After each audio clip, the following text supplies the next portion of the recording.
The Marshmallow Incident by Judi Barrett. The Marshmallow Incident. The Marshmallow Incident occurred a very long time ago, so long ago that most people have forgotten why it happened in the first place.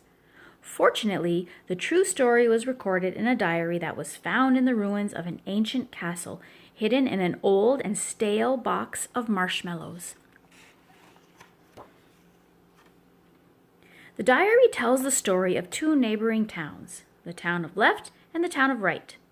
They were named that way because everyone who lived in the town of Left was left-handed, and everyone who lived in the town of Right was right-handed, and it had been that way for endless generations.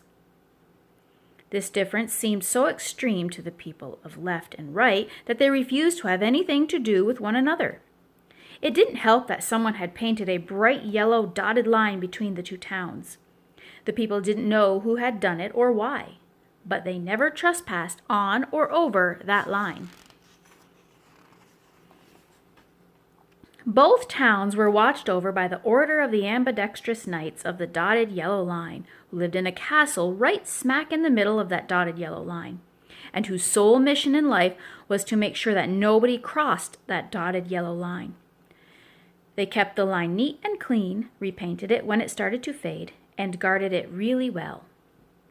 The knights also guarded something else really well, their marshmallows. A few years earlier, one of the knights had entered a poetry contest and won first prize, which just happened to be 50,000 boxes of marshmallows. Roses are red, violets are blue. I like marshmallows 'cause they're made of sticky goo. That was an awful lot of marshmallows. When they were delivered to the castle, the knights stacked them up high inside the front gates.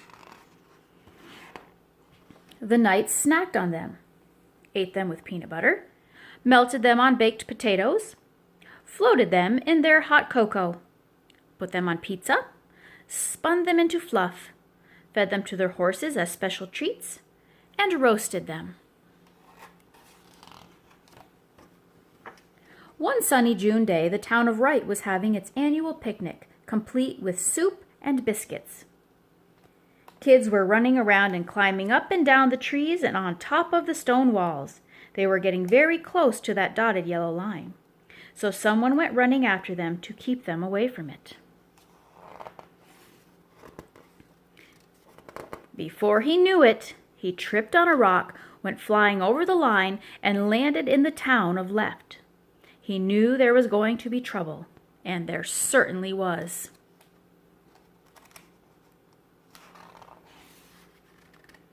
When the knights saw what had happened, they immediately whipped themselves into a frenzy. The line had been crossed. Since it had never happened before, they shouted orders to one another to mount their horses and grab the nearest ammunition, which, oddly enough, turned out to be their marshmallows. The knights strapped several boxes of marshmallows onto their horses and swarmed out of the castle in a major tizzy to do their knightly duty and defend that dotted yellow line.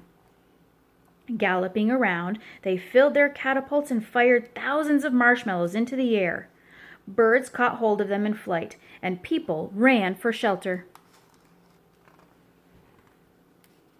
After just a few minutes, it looked as if there had been a blizzard. The countryside was littered white with marshmallows. The marshmallows gently bounced off houses and heads, rolled down hills, floated across the lake, got stuck in trees, and amused and confused the cows.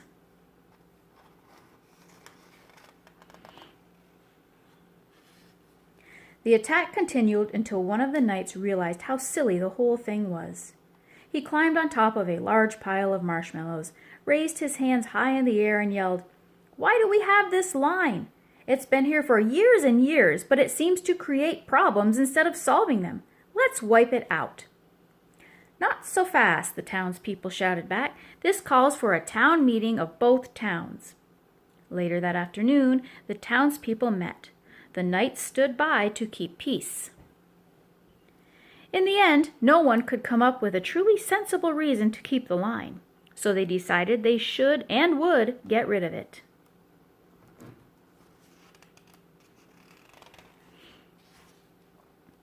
"No more line!" shouted the townspeople as they danced around in celebration.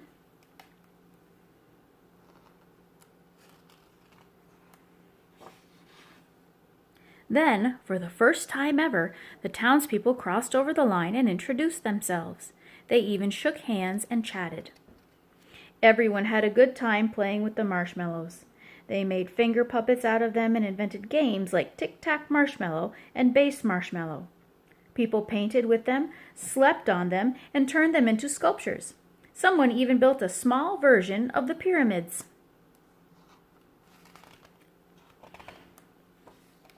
That night, all the people from the towns of Left and Right roasted marshmallows over a huge roaring campfire. The knights and their horses were there too.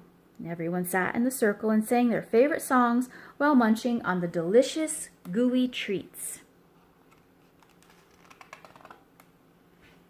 The next day, using mops, brushes, soap, and water, all the townspeople joined together happily to remove the old dotted yellow line. They rubbed at it and scrubbed at it until the line was completely gone. In time, all the marshmallows disappeared. The rains melted them and washed them away. And every year after that, on the anniversary of the marshmallow incident, the towns of Left and Right held a campfire.